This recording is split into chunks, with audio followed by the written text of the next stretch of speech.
back in for the seventh lecture, and the topic of today has to do with epidemic processes, absorbing phase transitions, and the various techniques that are used to study these things.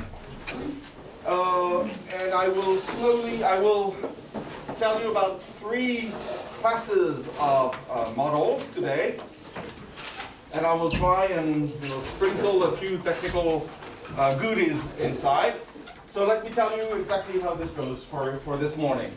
So this is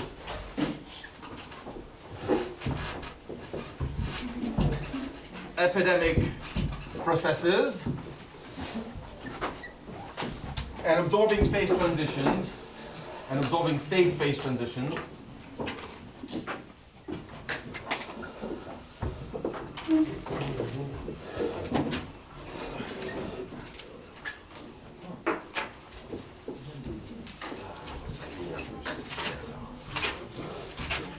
And I will begin by telling you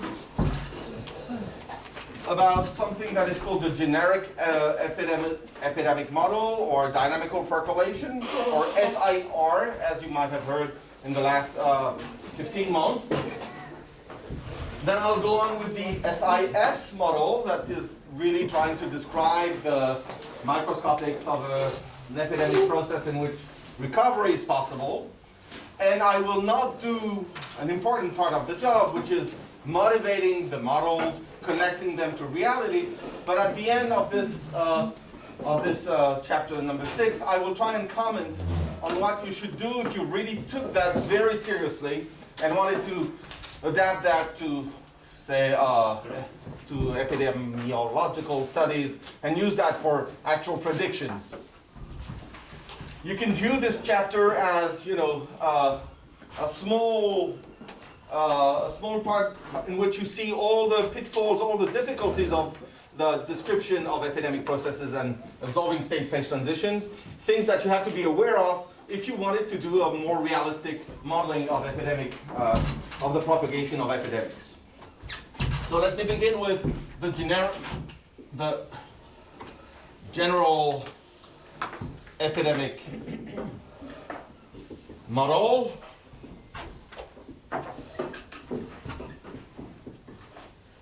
So it's very unlikely that you've escaped the description of this model in the last few months, but still let's take it from the start. I will be interested in a population of individuals made of three types of individuals. There will be the susceptibles, there will be the infected individuals, and there will be the removed, recovered, let's call them recovered, it's more optimistic, individuals.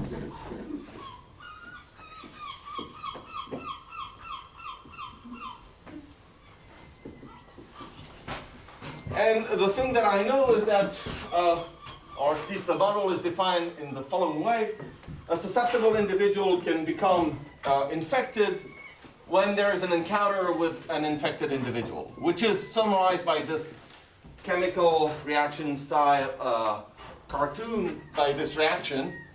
So that's really the encounter, giving you two infected individuals.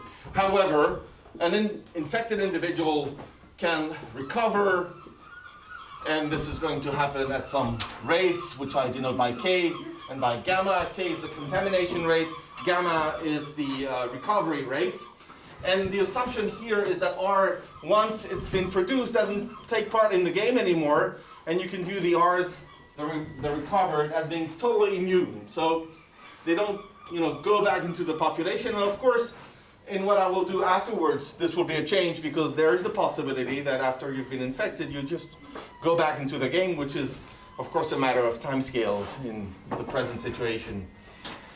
Okay, so then you're interested, say, in the dynamics of these infected individuals, and the equations that have been written since, I think, the beginning of the 20th century are, are well known. You write your chemical kinetics equation, you forget about transport, you forget about fluctuations, you work at the mean field level, and they tell you that the population of susceptibles decreases through the nonlinear process. The population of infected individuals increases through this nonlinear contamination process, but decreases under the throughout when there is recovery. And the population of removed individuals increases in a way proportional to the number of infected individuals with a rate gamma. So you see that in these equations there are two of these quantities, S and R, and by S and R I mean the density or the number of infected individuals that can be eliminated from the equation. The only thing that is important is the dynamics of I, and the dynamics of S and of R is completely slaved to the dynamics of I.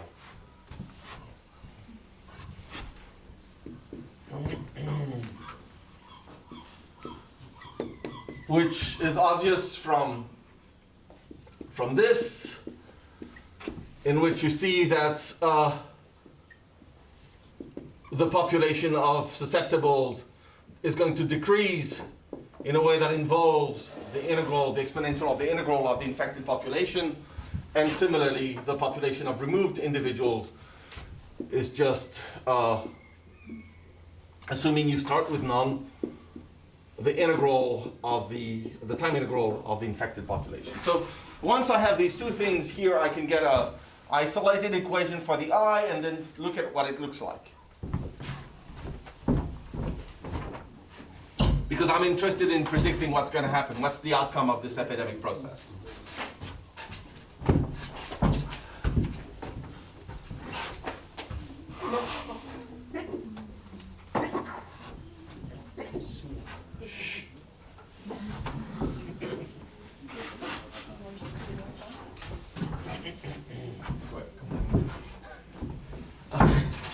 Okay, so if I write an equation for the population of infected individuals, this is what it's going to look like.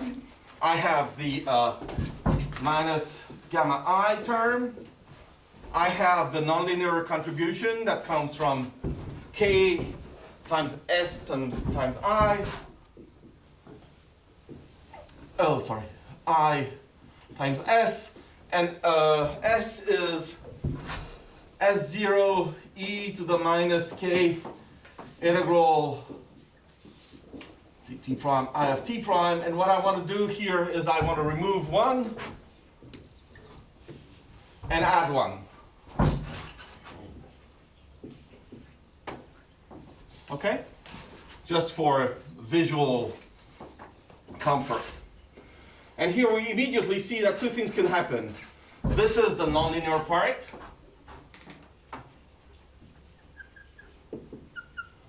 So if you're interested in knowing whether the population of infected individuals is going to grow or not, indefinitely or not, you see that everything is contained in this linear term here.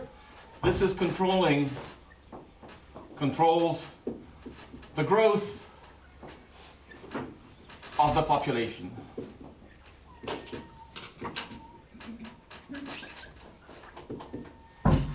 So if this is positive, then the epidemic grows to infinity, and if this is negative, then it eventually dies out, okay? So if Ks0 minus gamma positive, there is growth, or if it is negative, the epidemic eventually dies out.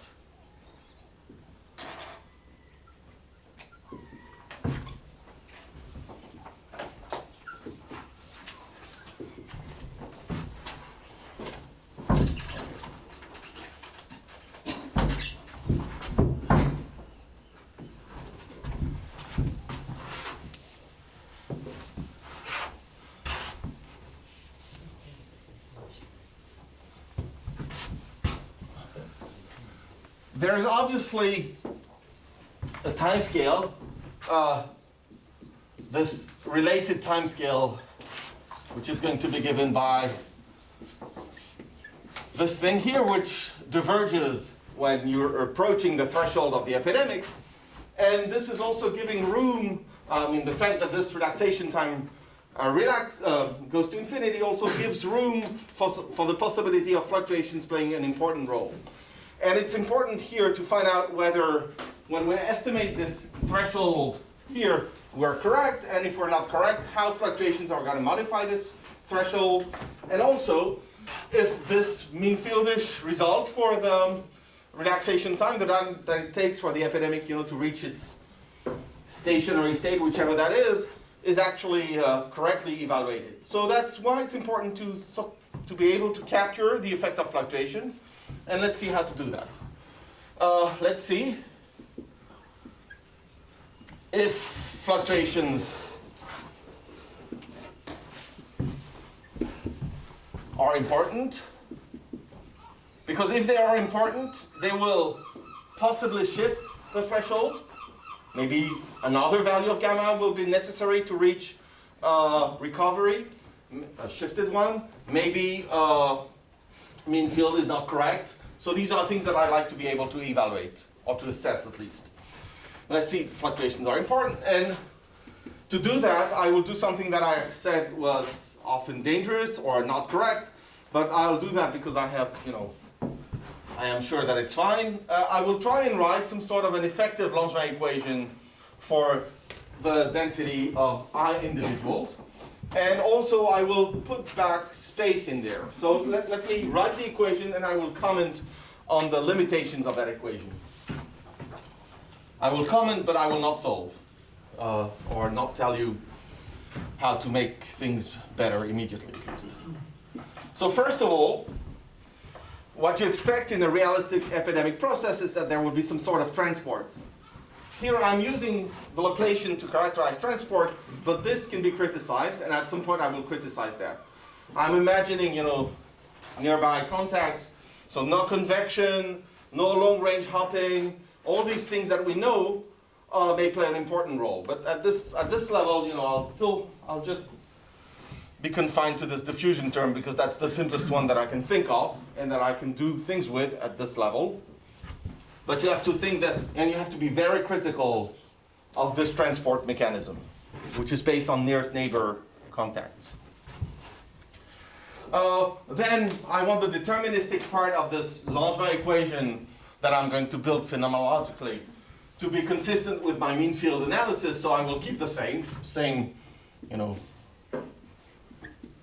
part here. So the linear term that's telling me about relaxation, the nonlinear part is the same, except that now I has been promoted to a space-dependent and fluctuating quantity.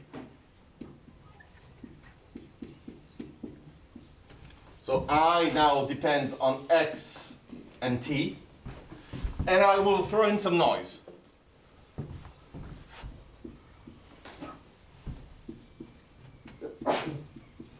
And the noise that I'm taking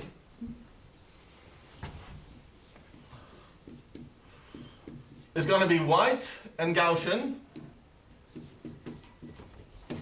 So I'm going to take it white in space, in time, but I want the noise to vanish in the absence of population. So I want the noise to be 0 whenever I am in a region devoid of any individuals. So I'm going to put something proportional here. Let's call that K prime, just for lack of a better name. I want to put something that is proportional to the population of infected individuals. So yesterday Matthew mentioned the possibility of including noise. He said, oh, you can have noise at this level, there will be fluctuations, and that gives a multiplicative noise with I squared, or you can have populate demographic noise, I think he called that, which is just Poisson noise, and that leads to a square root variance, noise here, or in terms of the variance, something that is proportional to the population. Of course, here I'm building that on phenomenologically somehow, and you could tell me, yeah, but you explained to us that one has to be cautious because I'll be interested in the regime in which the density of individuals is close to the threshold, so it's very small. And if it's very small, approximating the noise by a Gaussian noise may be dangerous, yes. turns out that it's not in this case. And if I wanted to make sure that I'm not making any error, I would have to,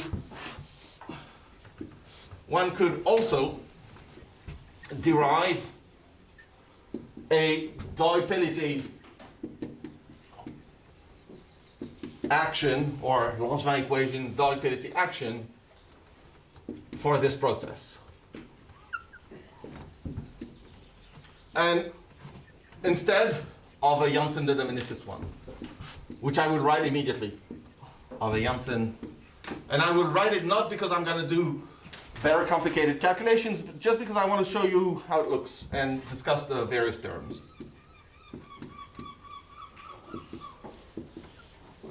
Instead of a functional action. So let me write it. So suppose you're interested in computing averages and things like that, and determining fluctuations. How would you do that? You would do that by weighting the trajectories with an exponential weight. That involves a response field that I was asked about its physical meaning. And again, the response field is, if I inject an infected individual at some location, how is the system going to respond at some other location at some later time? And that's what this response field I bar allows me to do. So my trajectories will be weighted with this exponential factor, trajectory weight, and the S that I'm interested in reads, and I'm going to write it just because I think it's, there are things that are sort of visual to some extent.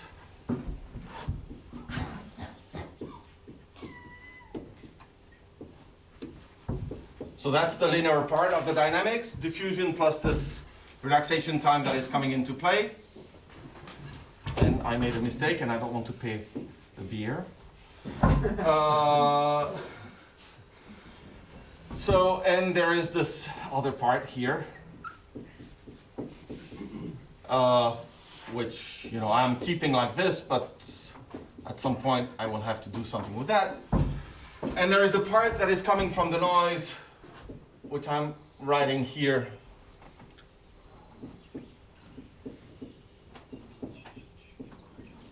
So I think I have everyone here.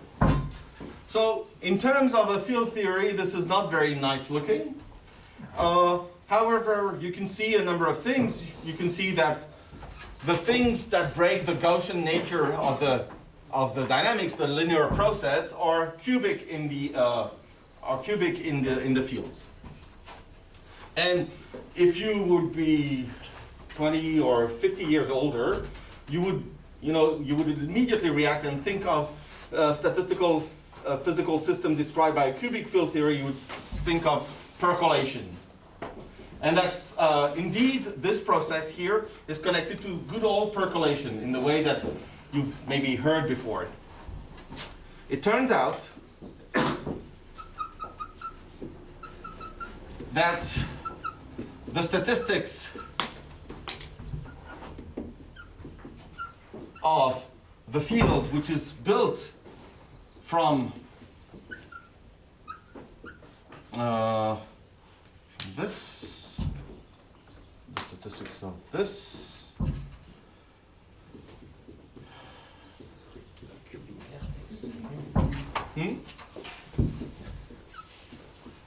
the statistics of the removed individuals, or maybe you can do that locally. Oh no, let's do that like this. Is exactly the statistics of percolation clusters. So if you look at the moments of R, if you look at the distribution of R, you will get the same scaling laws, the same power laws that you would have for a standard percolation process. Is that of percolation clusters. So I'm not going into the details of that, and even the statement is a bit sloppy.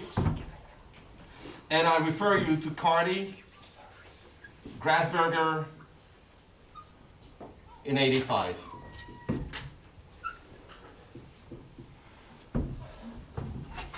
we like to, and I think this has been hammered by Andrea, whenever there is some sort of a critical phenomenon, and obviously here the critical phenomenon corresponds to this bit here vanishing, we like to see that in terms of symmetry breaking. And to be honest here, the symmetry breaking is not very obvious. However, there is an interesting symmetry of this beast here that you don't really see. And I will just write to tell you that sometimes things are a bit hidden.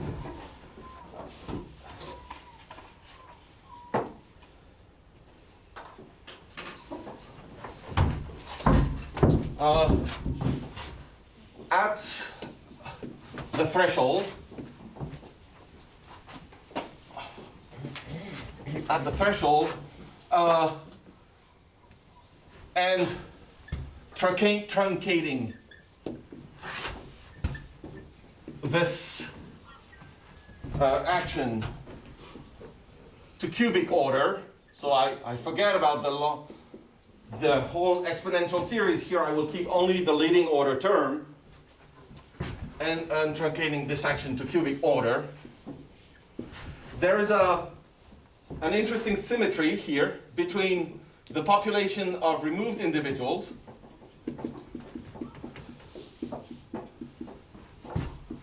and the response field. So, and I'm making a mistake here, yes, and I think this is it. So if you swap this I bar for this integral and vice versa, what happens is that this action here is invariant. And this is the symmetry which is broken when you reach the threshold. It's a bit of a gourmet remark here for those that are interested, in understanding how the RG is going to work. But let's say just that if you wanted to incorporate fluctuations, you would have to study this non-local field theory. You would end up finding static exponents related to percolation, and you would find also dynamical exponents that have no counterpart in static percolation, of course. Yes? Why you can suppose to truncate the expansion just to the cubic order and not to consider also particle order term? Okay, that's a good question, because usually if you're interested in what's happening at large scales,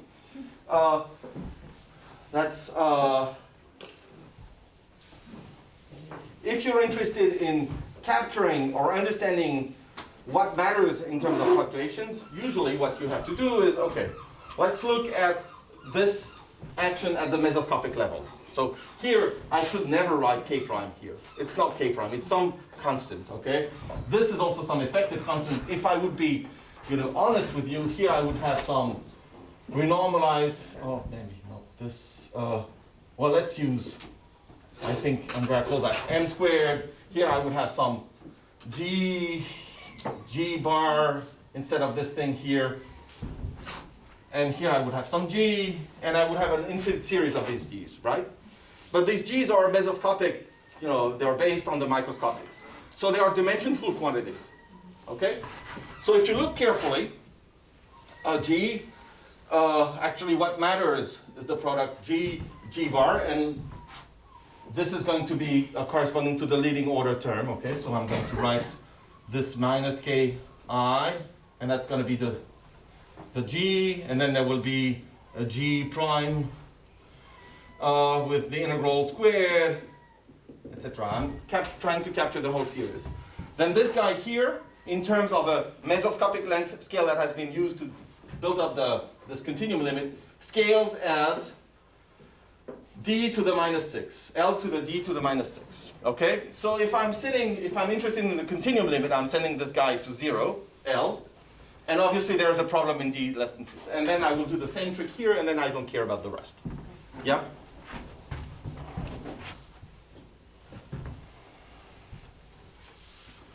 Okay, so that's, well, here, because of the connection to percolation, you can imagine, indeed, that fluctuations will shift the threshold, and they will affect all the scaling properties that we know, but in a way that is more or less under control.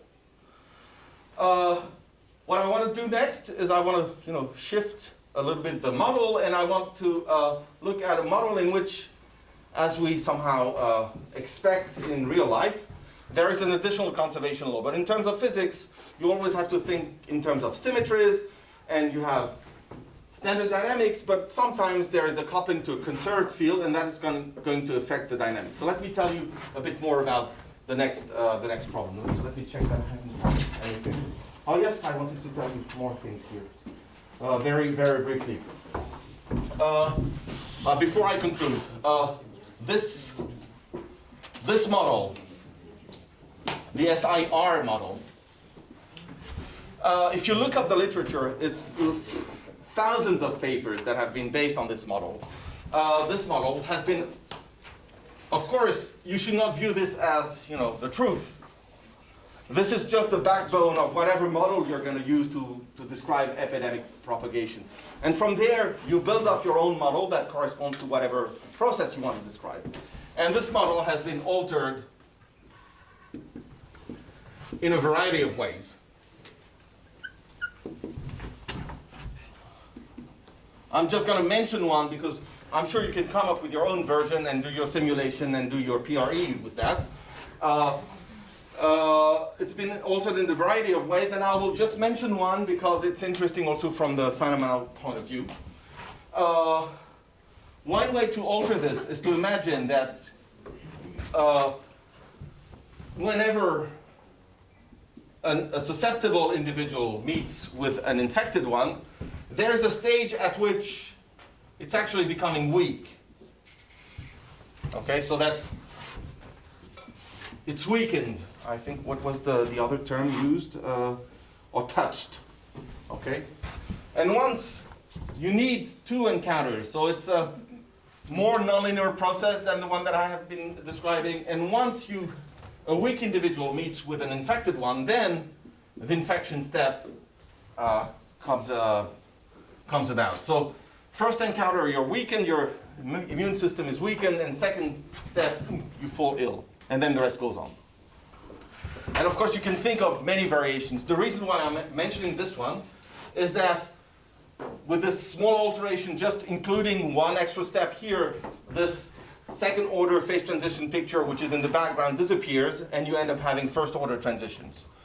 And this raises the question of, okay, how do you describe first order transitions in non-equilibrium physics? Because the whole nucleation theory, the whole energy barrier and nucleation picture, just this all goes away. So I'll come back to that, but just altering a little bit the process, and then you have to think of new physics. So let me move on. One small question. How do you know that there is this symmetry between the R and the I bar? Like you can change. So how do I know? I don't know it. I do the substitution in the action, and I check that it's true. Yeah, it's yes. It's not that the knowledge is there and you just have to squeeze me and it goes out. Yeah, no, you have to do the calculation. Okay.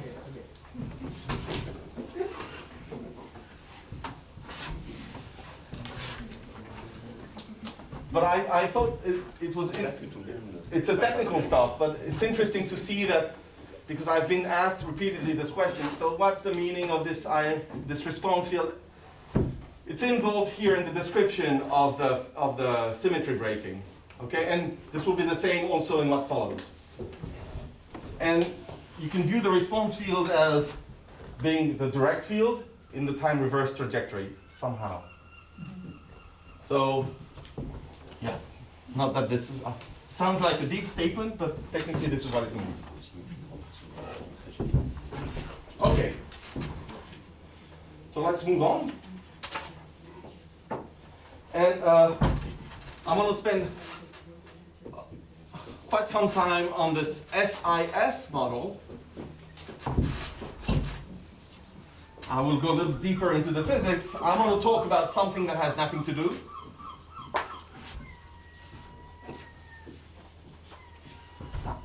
And I want to talk about something that has even less to do.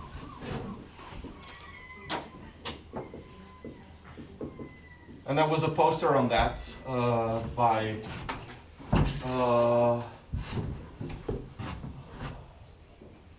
I'm not sure. Is it? I'm not sure because I have so many posters, but okay. And apologies if you're not the one that did this poster on the film. Okay, so let's take a step back and look at what process we're going to be interested in. So it's simpler, and in physics we like to do things simple. You know, I will get my two categories of individuals: the susceptibles and the infected ones. And there's still this infection step here.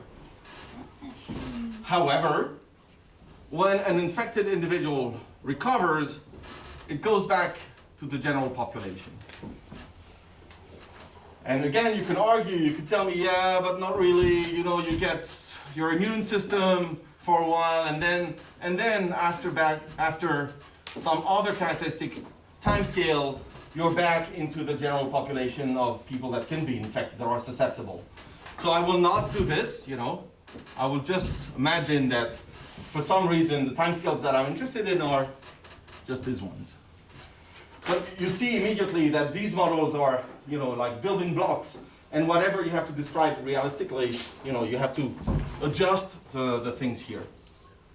And okay. So let me tell you why I think this is somewhat more interesting.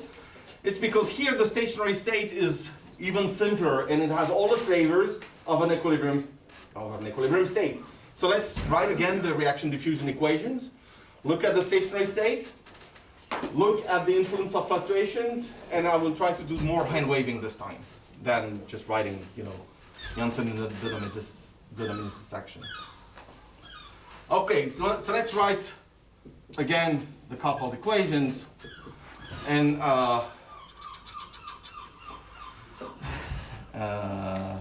minus gamma I plus k si. So there is a growth, nonlinear growth process, and you can immediately check that I didn't make any mistake in these equations, because the total population is conserved. Or at least I didn't make that mistake. Right, so there is a conservation law here.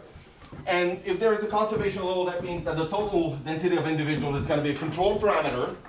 And you can imagine what's going to happen. If this density is very high, you're going to favor the nonlinear contamination process, this one here, and then you will end up in a stationary state in which there is always a finite density of infected individuals. However, if the density is low, the nonlinear process will be less dominant, and what will dominate will be the linear process by which infected individuals recover. And you will end up in a state in which the infected individuals have disappeared. And once you fall into a state in which the infected individuals have disappeared, you cannot go back to one in which there are infected individuals. And that's called an absorbing state. So let me write this. So that's the first example that I will discuss of a transition between an active and an absorbing state.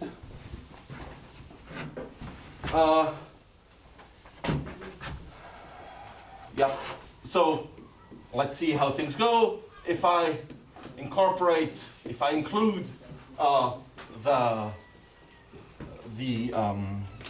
constraint that the total population is conserved,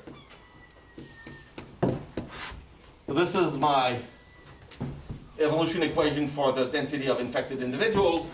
And if I'm plotting as a function of the control parameter, that's going to be the total density of, yes?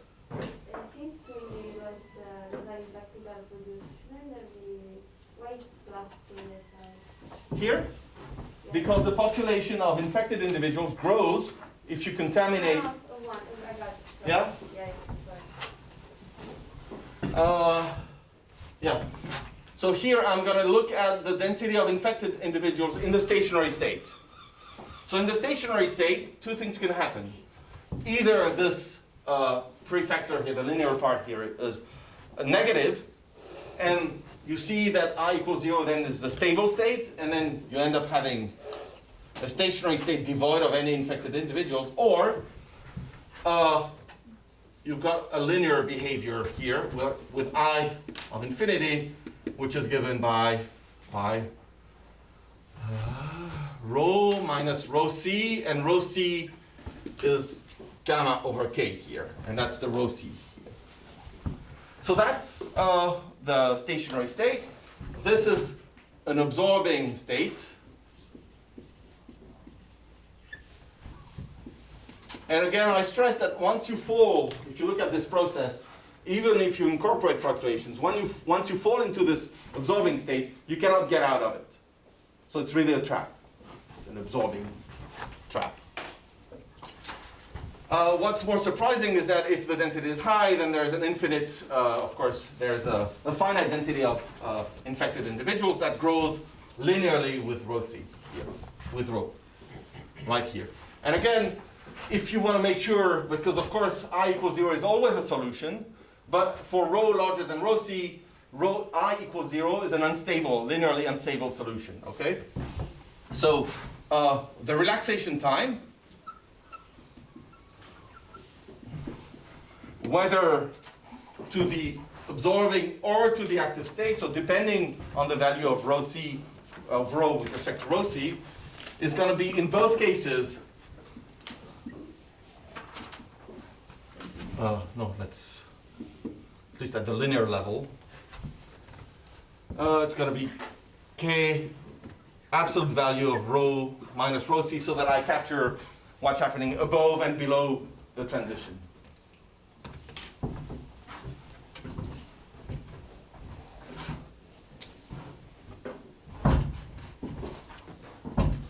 And still remaining at the mean field level. For the moment, I stay at the mean field level. Okay, I will talk about fluctuations in a moment, but let's go. And if one tunes rho to rho c, then what's going to happen is that the density of infected individuals will grow as the initial density of infected individuals divided by 1 plus k rho 0 t, with rho 0 being the initial value of these infected individuals. Okay, so, and at large times this is 1 over t, so it's parallel-like if you sit right at the critical density. And usually when you have this kind of parallels of this kind of diverging length scales, you know that there is room for fluctuations to play an important role. And here, there is actually a nice hand-waving argument that allows us to see that fluctuations will matter in low space dimensions. And this is what I'd like to present to you now. Any questions on the model so far? Good. This is almost relaxing, yes? I was just wondering, in the SIR model, you also have a conserved population size, and you also have atomic states. Why is that different? Yeah, so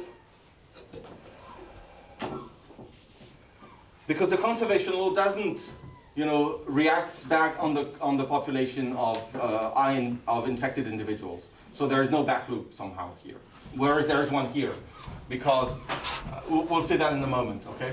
But yes, of course you could have been sitting at the level in which you look at the total SIR population and say, yeah, this is conserved.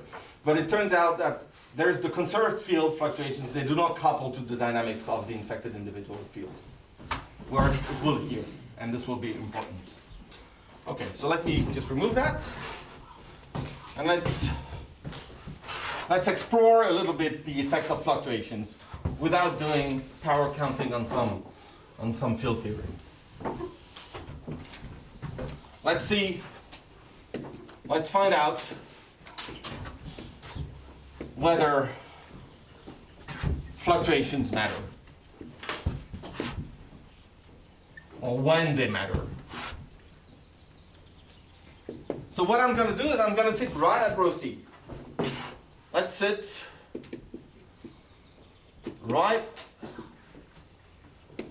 at rho c right at rho c. So I tune the density right at the critical point. In a box, in a subsystem of linear size L, there will be rho c times L to the d particles.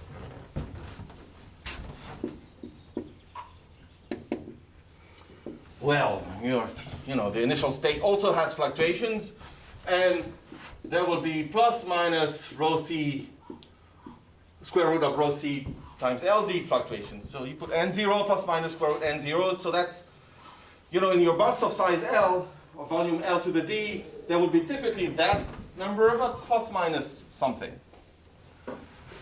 Okay, so now I'm using mean field to help kill mean field, okay?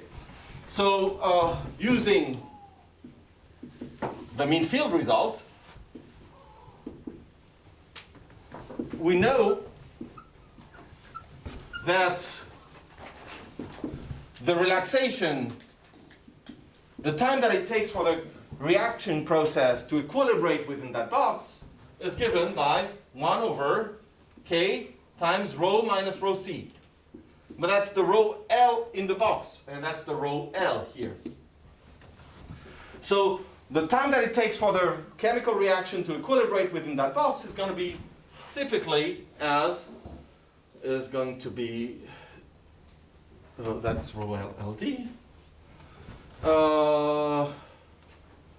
I have to divide, well, I think I know the result, so let's not pretend I'm calculating. L to the d over 2. Because the density here has fluctuations that are L to the minus d over 2.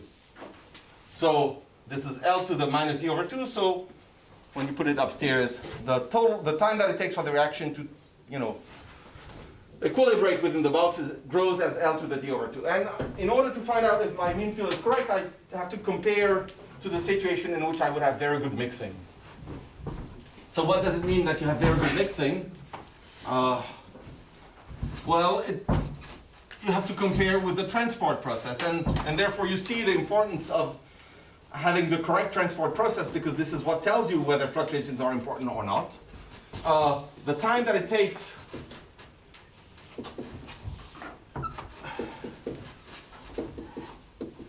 diffusion to smoothen out density fluctuations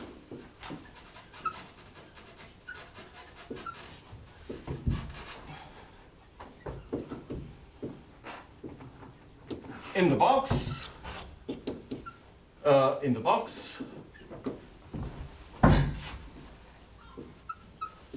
is, well, the diffusion time. Oops. The diffusion time grows as L squared. And if this time is very short, you have a question? No, okay. Just scratching because it's mind puzzling, yes. If this time here, and if the diffusion time is fast, or faster than the time it takes for the reaction to take place, then mean field is okay.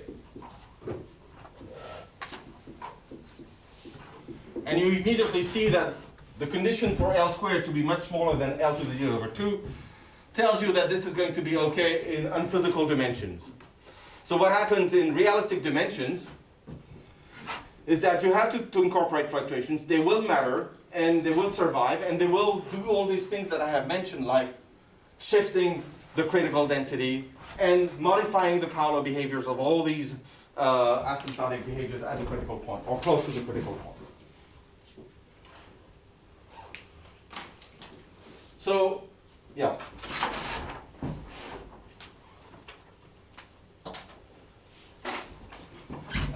In an effort to draw a more solid parallel between these phase transitions and the standard ones that you've seen, say, on the Ising model, let me just go a little further.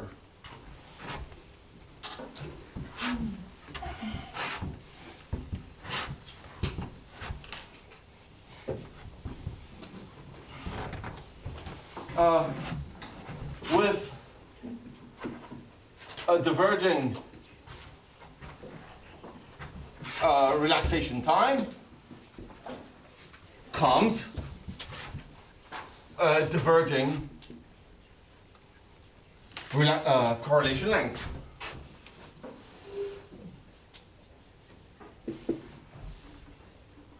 Let me call that psi. And you expect, on the basis of scaling, that this time and length scale will be related to one with the other in a scaling manner that involves some exponent z. Z is called a dynamical exponent. And it tells you how scale and how space and time scale with respect to another.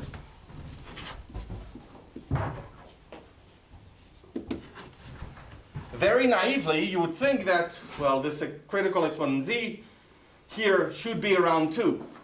2 because everything is controlled by diffusion, so at the mean field level, we expect z equals 2. But it doesn't have to be true if you incorporate fluctuations. It turns out that this is true also incorporating fluctuations. This is true also in d less than 4 because of the strong conservation law and the coupling to a diffusive field. Because of the coupling to a strictly conserved field.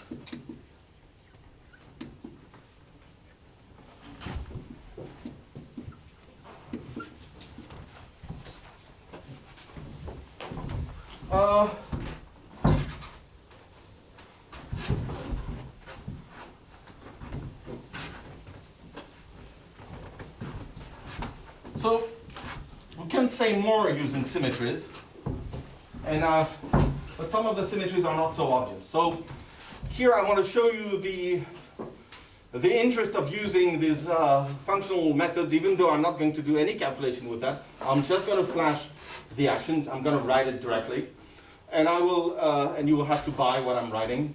But at this stage, you should know how to write functional weight and this dipolative thing. Okay?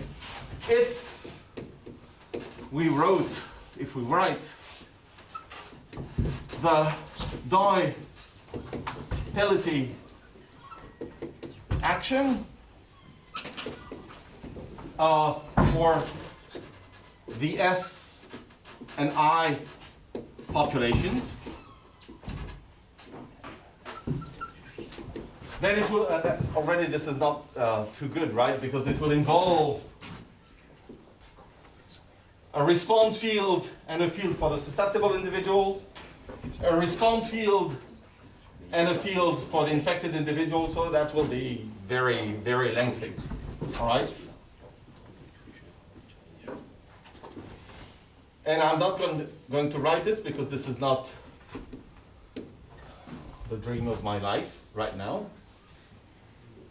However, of course, once you have these two fields here, you can think, okay, physics is not really expressed in terms of these fields. The important quantities here are the conserved quantity and my order parameter, which is S. So it seems kind of clever to introduce a field of interest, which is I, and another field of interest that it's going to be the total population in which you remove the conserved quantity rho. So this is expressing density fluctuations, and this is the order parameter. And in order that your action still looks nice, and that the Jacobian between these four fields and the ones that I'm going to introduce here is unity, then you have a bit of a, I put some hats. It doesn't really matter, so let me just write it. In case one of you would like to, check that it didn't make any mistake. Not sure this is going to happen, but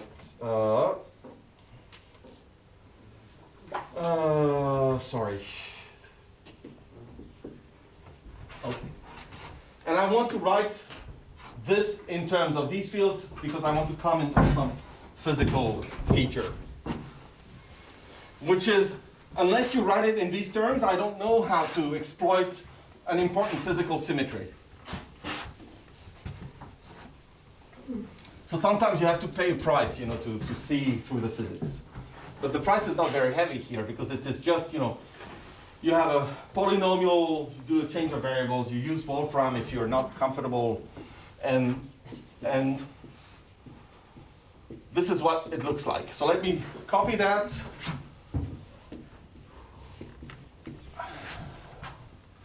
There will be here the diffusion constant of the susceptible individuals that is governing the diffusion part of the conserved field. There will be a coupling of a term that is non-zero only if the diffusion constants are unequal, and they don't have to be equal.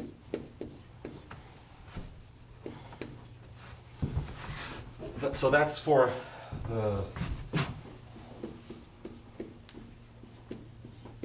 plus the motion of the infected individuals, okay? And then there are lots of constants, and I want the linear term that is governing relaxation, and I think it's important because then this is answering Sylvia's question here. And okay, so I'm going to forget about all constants here, okay? I'm writing everything so that I can discuss the physical quantity of interest, but okay. Ooh. Okay. So this is the relaxation time, or frequency. And you see that the density fluctuations here are shifting it, or on average this is 0, but of course this will contribute to introducing fluctuations, local fluctuations of diffusive nature, because this guy here is the total is a density fluctuation in this mass term here, and this will contribute shifting the epidemic threshold. Why did I write all this? Well, by the same argument as that I made earlier for in answering Ada's question, these are high order terms and you can forget about them. And actually, if you would build up this thing here using the Janssen deterministic formalism, you would arrive at exactly this form without the red terms here. Okay? Without the red terms, this is what one would get using a more phenomenological route. Using a more phenomenological route.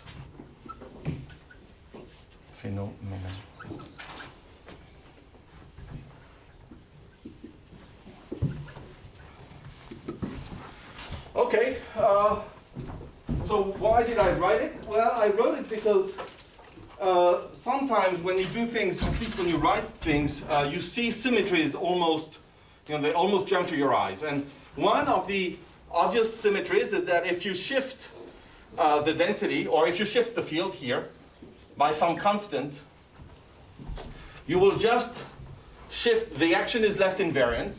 This will of course shift the total density.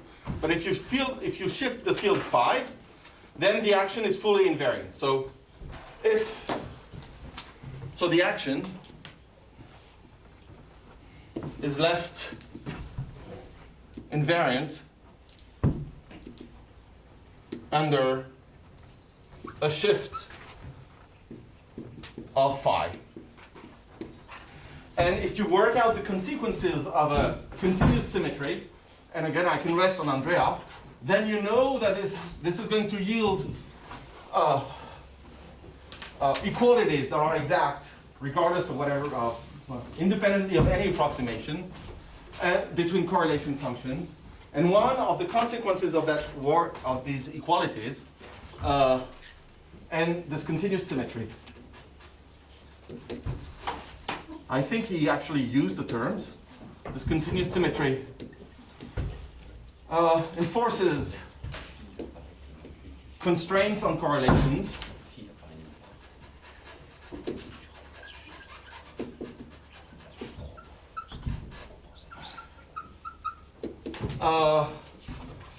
Such that you can actually prove that the correlation length diverges with an exponent nu, and nu is 2 over d for d less than 4. So that's called Ward-Takahashi identity, but that's really, you don't need to know the term, you just need to know that if there is a symmetry, there has to be consequences. And one of the consequences are equalities between correlation functions that actually dictate how the correlation length is going to diverge with the distance to the critical point. But you see, you shouldn't be too excited about that, because if you do a simulation, say in dimension 3, then indeed you will find an exponent that is 2/3, but if you do the simulation in dimension 1, this is not, you don't find an exponent which is 2, I think you find 2.5 or something like that. And this is why you need sometimes to rely on the technical aspects of things, because these red terms that I have eliminated because, you know, they are unphysical or they don't have great physical meaning, and, you know, if you do the phenomenological route, they are not there, so they must not be important. As you can see, they break this continuous symmetry. So maybe they're responsible for the breaking of this identity here. So beware.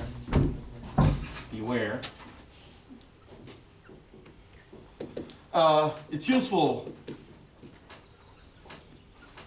to have an exact, and I mean exact because when I write this, including all these terms, I haven't done any approximation. This is just a translation in some other vocabulary of the master equation that governs this reaction process. It's useful to have an exact wording of the dynamics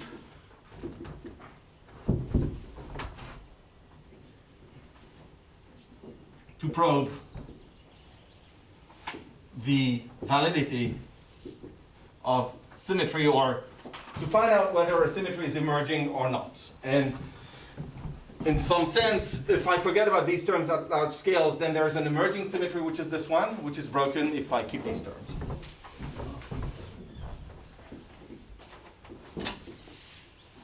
So doesn't that mean that we should look for the symmetries in the master equation and not in some derived intermediate state? Of course, you're absolutely right, except that at the level of the master equation, I don't know how to express that. There must be a way.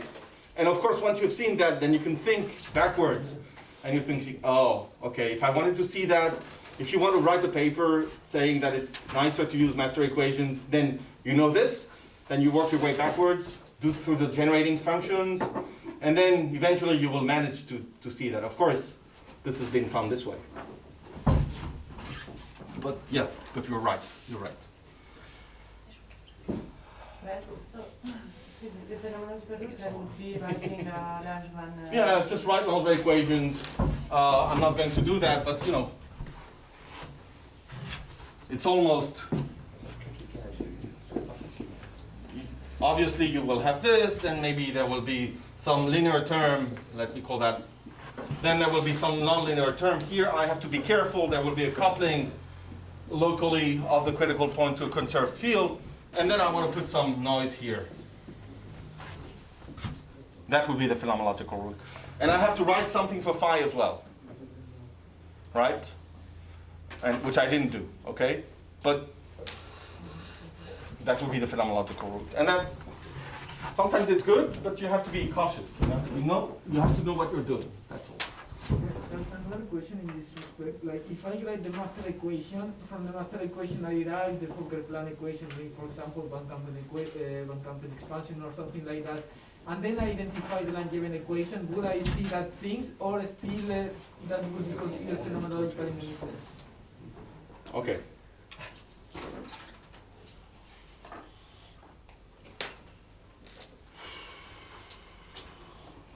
So I have to translate what you've just said, and it's not easy because you said it as if it was all natural, okay? Oh, I do the Van Kampen expansion. What does it mean to do the Van Kampen expansion? It means that you have a large parameter and then you can look at small relative fluctuations that are small. So what would be the large parameter here? Well, you would be, I think, if I understand correctly, it cannot be the size of the system, otherwise you lose all the spatial structure, right? So you have to think that you're looking at a small bubble, you know, and you're doing coarse graining, and you imagine that within that, you can do a Van Kampen expansion. And this is, I would say, locally, you would get an equation not for something that is average, but that retains some degree of locality. And I would say that in some sense, this is what you get, you know, a local fluctuating Langevin equation for a fluctuating field defined at a mesoscopic level, okay? But then these x's are coupled together, and that you cannot catch with the Van Kampen expansion because you have a diverging length scale here. So that's, you cannot, you know, if you would have a small correlation length, a finite correlation length, then you can do the whole physics in a blob that incorporates the correlation length, and then you would be good. But you cannot do that here because it's going to span the whole system. Okay, so if I try to identify that large parameter, this is going to fail. Yes. Yes. Okay. Yes. So, Or in other words, if you have a critical point, all these Gaussian approximations, they will fail. okay, so Yeah. cutting the master equation, let's say at second order to have a Fokker plan is losing some of these physics that are inside this variability formula. So no, because I think you're missing this one step that I just said, you know. So what would it be? It would be something like that, you know, if I'm thinking in terms of the lattice. But I don't want to be, you know, I'm going to sum over all j's within some region, L. So within that region, or you can use L as a large parameter somehow, and then you can do some local Van Kampen approximation, but then they are coupled, all these sites, and you cannot use L too large. So you need a separation of scales between the microscopic scale, say lattice spacing, if I'm on a lattice, the size of the particles, your mesoscopic length, the correlation length, and the system size. But you need actually all these. All right? And you can do the Van Kampen at this level, but you cannot go at the level of the interesting physics. Yeah? Yeah, yes.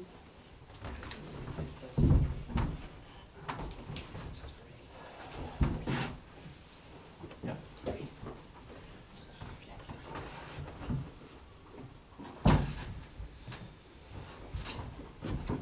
Why did that work anyway? Okay. So let me tell you a little bit about unexpected or unsuspected limits that this SIS process conceals.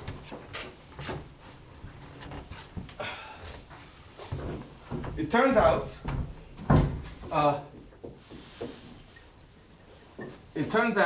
that at the mean field level, there is a single scenario.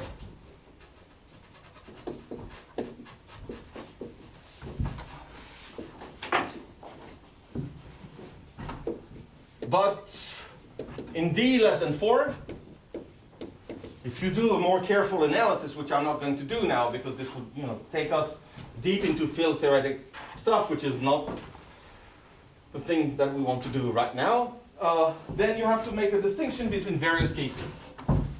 First of all, I haven't discussed the possibility of diffusion constants between the infected and susceptible individuals being different, but you suspect that if you get the COVID, it slows you down, right?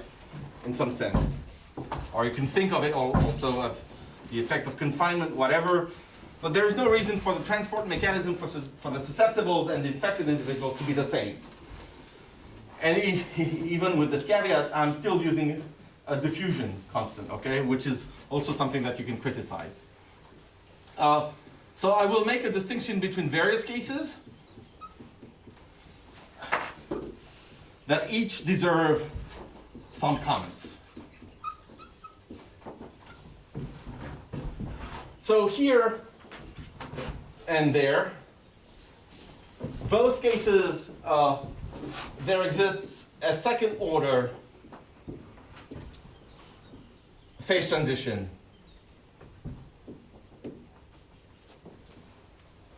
Phase transition, yes. Sort of phase transition in the absorbing state. I realize that I'm missing one line. In the absorbing state. So they don't have to be the same. So if I'm plotting, the density of infected individuals as a function of the total density, I will get, due to fluctuations, a behavior that is going as rho minus rho c to some power beta. And it turns out that here beta is less than 1, and beta is strictly 1 here, and that's an exact result. Whereas this beta less than 1, we don't know how to compute that. So the scenario is the same, but the details of the scenario or of the phase transitions are different. So in the jargon, these are two different universality classes. Sorry, I forgot one case.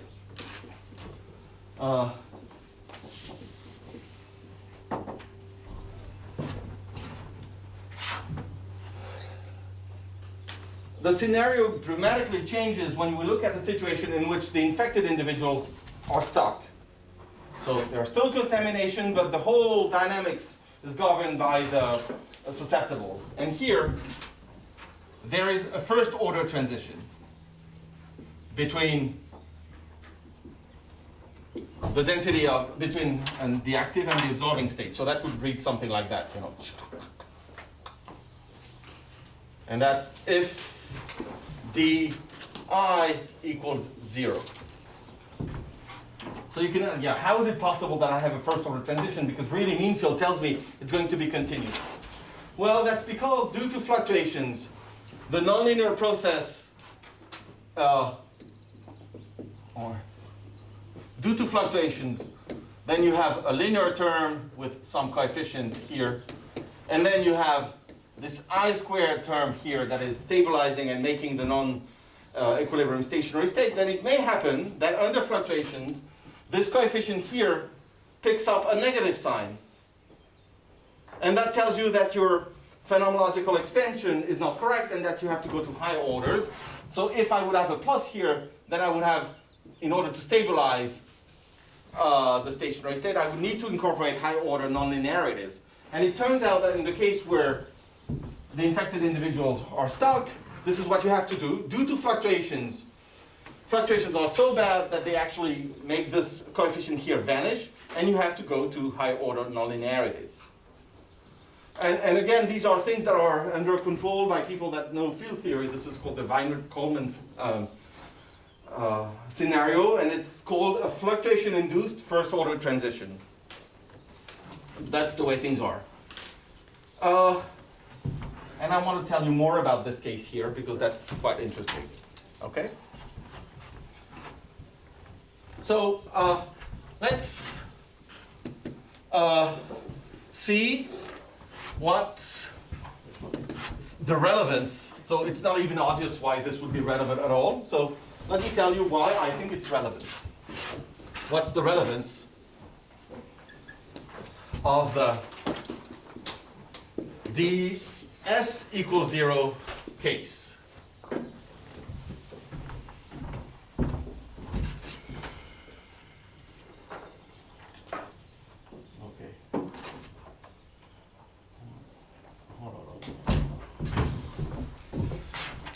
So I will forget about epidemics. Think of the 90s, okay? Yes, I know you were not born. Yes. Okay, so this is, I'm going to use a model for sand piles. So this is a grid, and I have stacks of particles, okay? Let's do that. I'm not good with, so there are stacks of particles everywhere. The boundaries here are open. So, and what can happen is that whenever there is one of the stack with these grains that exceeds 4 units, then the grain topples. to either of the neighboring of the neighboring sites. So if locally the height of the pile exceeds a given threshold,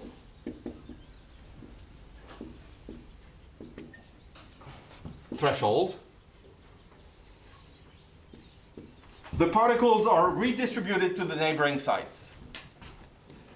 The excess particle is moved to a nearest neighbor.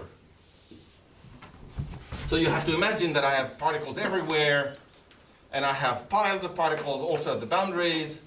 Okay, so, and then if the thing stops, you add one.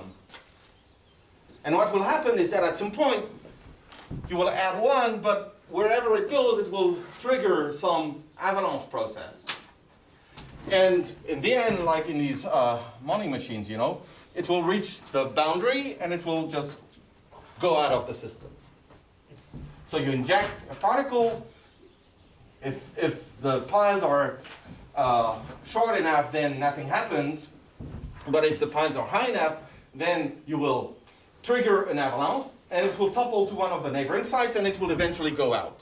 And then you can look at the size of avalanches, at the distribution of the size of an avalanche, at the typical time it takes for an avalanche to take place, etc., etc. And people call that, because everything was characterized by power laws, people called that at the time self-organized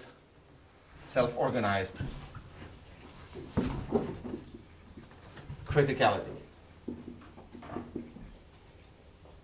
And for a long time, so before you were born then, for a long time, people were interested in understanding why it could happen that a system looks critical, whereas you're not tuning any specific parameter to make it critical. Well, it's because you don't see it, but you are actually doing that. You're sitting right at a phase transition point, and you're actually tuning the density right to the critical density. So let's have a look, and let's make the connection with the problem that I have just mentioned. Suppose for a moment that you're closing the boundaries here, okay? You're closing the boundaries. So you don't allow for the system to be open, and you don't allow for toppling outside of the system. What's going to happen is that you have active sites, and I would call an active site with an I, and then you have susceptibles, or inactive sites. And what's going to happen is that when an I meets an S, then it becomes two I's. And of course, what can happen is that, when an S meets an I, it becomes two I's, but it can also happen that through these toppling events, the relaxation transforms an I into a susceptible. So what you're looking at here is the sandpile version of the epidemic that I have just been describing. And by adjusting the density, by making a system with open boundaries, you're tuning the system right at its critical point, and therefore, this self-organized criticality that you observe is just the fine-tuning of an epidemic model right at its threshold. And at least to me, this was a remarkable. These are just words. this is just observing, interpreting the model in other terms. But I want to give you the references because I think this is really. This was really important. Destignani, Dickman, Munoz.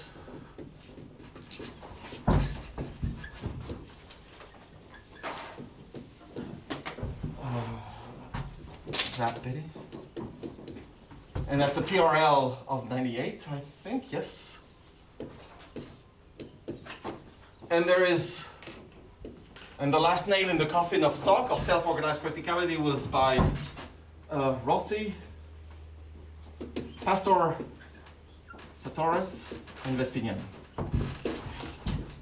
2 R's, yes.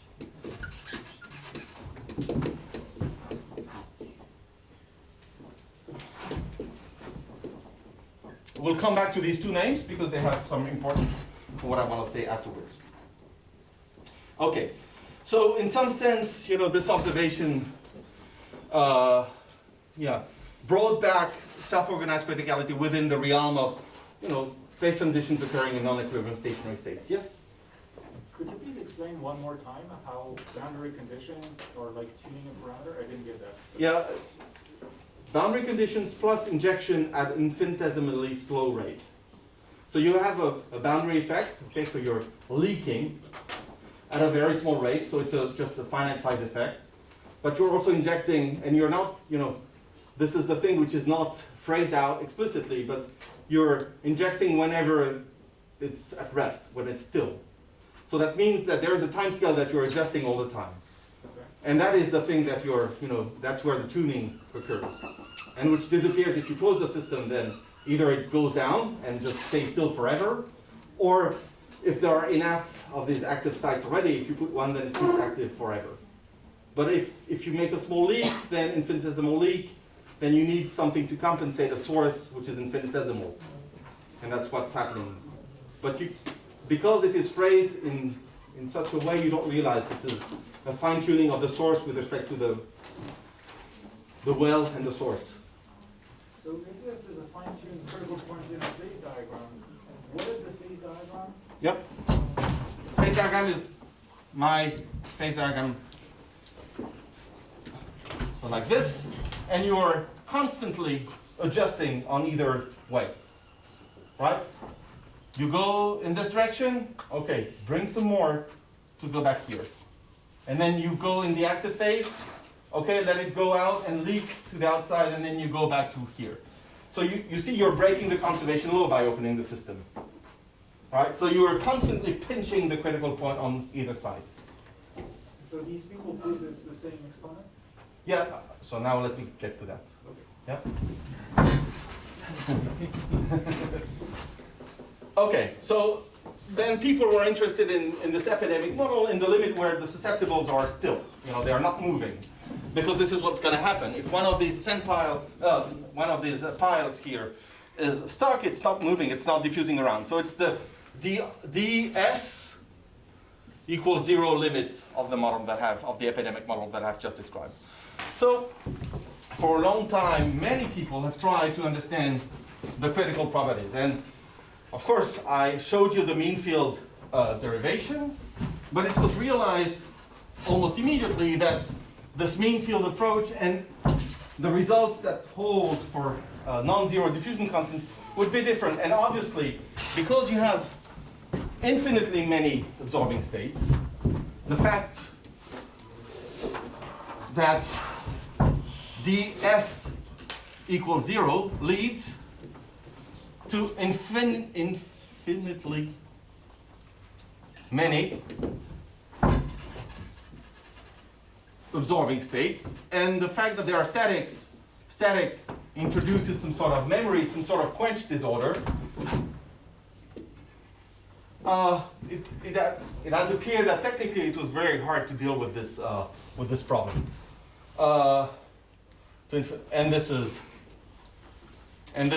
This takes us away from the universality classes discussed previously.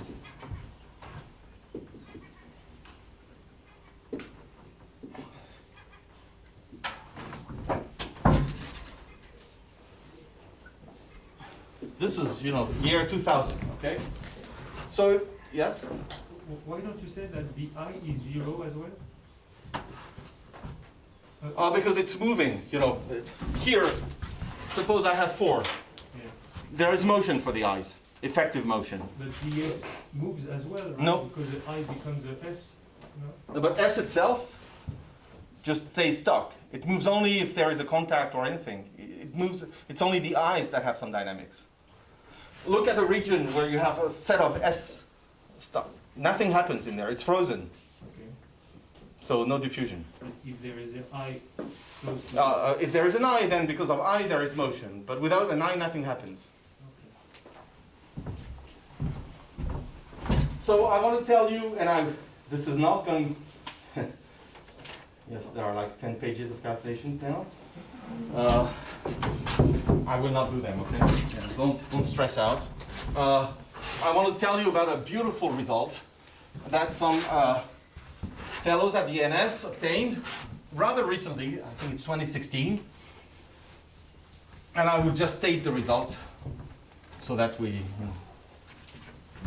can finish up with a coffee. How much more time do I have? Yes, 5 minutes.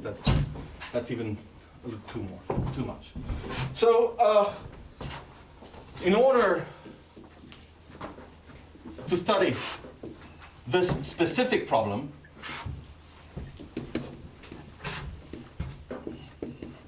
so I will,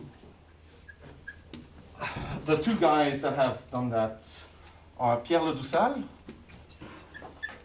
and Kai Wieser, and that's a PRL of 2015. But if you want another version that is maybe slightly easier to read,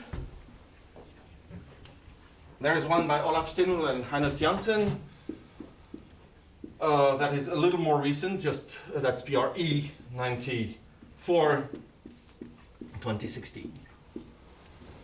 So what did they do? Write the Doi-Pelletier action and believe in it. If you do that, you don't lose anything. Good, so you're happy. Then do what Grasberger invented. It's a Kohlhoff, a sort of a Kohlhoff transformation, which tells us that the susceptibles, so it's a change of fields, which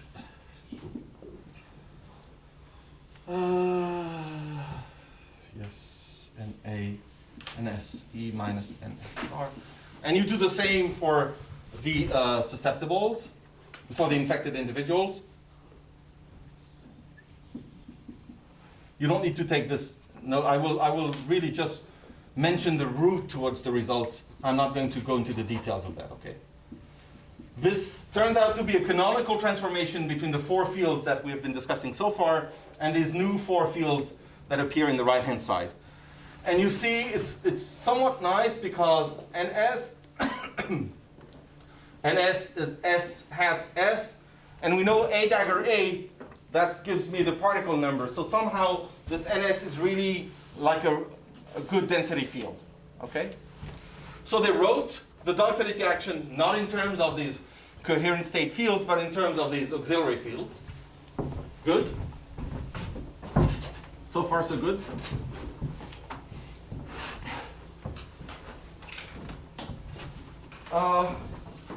So rewrite Doi-Pelletier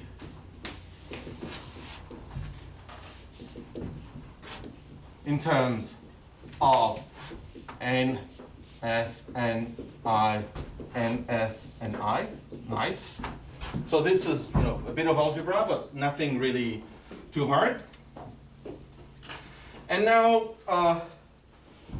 what we're going to do is that we're going to introduce an auxiliary field, Rx of t, and proportional to the integral of the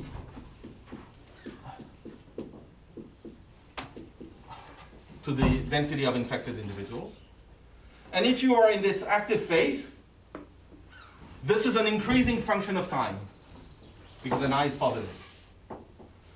And the beautiful trick is to trade T for R. Yeah, that's a bit mysterious. But instead of parameterizing your dynamics in terms of time, you're going to parameterize it in terms of this R, because there is a one-to-one correspondence between the R and the T. And that's the idea, okay? Once you know the idea, then there are more calculations, but the idea itself is very nice. And if you look at the resulting expression for the action, get an action where R plays the role of time.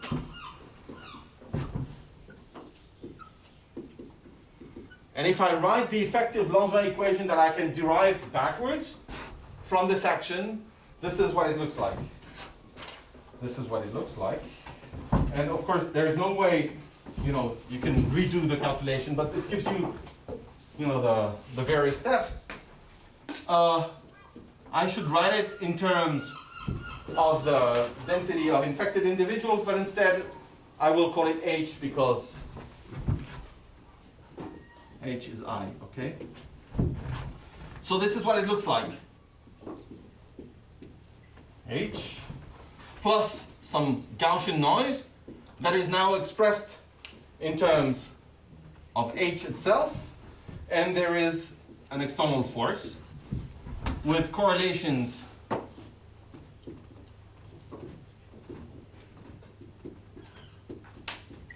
in the position and height or infected individuals space that are proportional to some delta functions. Yes?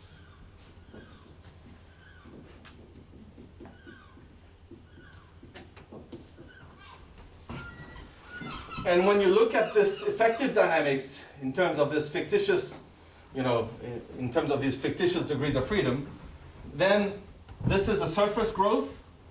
This is the Edwards-Wilkinson surface growth model. But there is a noise that is quenched, that is appearing. And that's called where can I conclude? The quenched Edwards-Wilkinson model. And we have an expert in the room, so she'll be happy to tell you everything about that. Quenched Edwards-Wilkinson surface growth model. Okay, so I'm going to stop here, and obviously I'm not an expert at that, so if you're interested, you should really go and read these papers. There's a PRL by Ledousan and Visa, and there's a PRE, and there's this PRE by Janssen that is also using a somewhat easier technique to reach the result. So, but it's all based on this very intricate route in which you start from the epidemic model, do your Diophility stuff, do this Kohl-Hopf transformation, and have this brilliant idea of changing parametrization of time, and you end up on a surface growth model with quenched disorder, which is really a beautiful thing. And with this, I conclude. Thank you for your attention.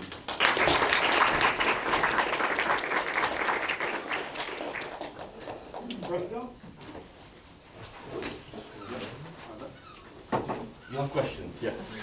So if I understood correctly, the SIR model can be described within a cubic field theory, while the SIS model can be described within a quartic order field theory. Even if you neglected high-order terms, the upper critical dimension is 4. Yeah, the critical dimension is 4, but it's still a cubic field theory, close to dimension 4. I'll come back to that after tomorrow, and I will talk about directed percolation after tomorrow. Okay.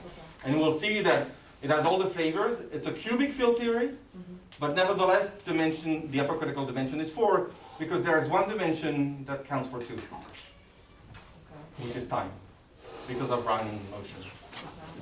So it's not 4, it's actually 6. Okay. Yep. Okay. Thanks. Other questions? But I want to just curiosity. So when you say trade T for R, so the reparameterization of time is local. So Yes. each X is different. Yes. Okay. Yes. And, okay. Yeah, it's nice, really. Yes? Is there some key theory that came out of superspreading event?